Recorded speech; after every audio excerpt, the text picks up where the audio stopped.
حور اللہ عطا فرمائے، حور نہیں حوریں عطا فرمائے گا۔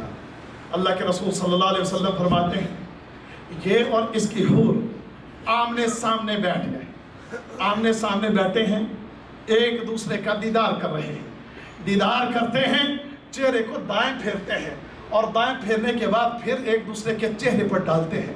نظریں پھیرنے کے بعد جب دونوں کی نظریں دوبارہ ملتی ہیں تو دونوں کے حسن کو اللہ پہلے سے 70 گنا زیادہ کر دیتا ہے۔ نظر پھری، سامنے پڑی تو جو حسن پہلے تھا اس سے 70 گنا زیادہ بڑھ چکا ہے۔ وہاں پر حسن بڑھتا ہی رہے گا، کم کبھی نہیں ہوگا۔ وہاں پر حسن جو ہے وہ بڑھتا ہی رہے گا، کبھی کم۔ دیکھنا دنیا ہے نا، یہاں حسن کم ہو جاتا ہے، کم ہوتا کہ نہیں ہوتا؟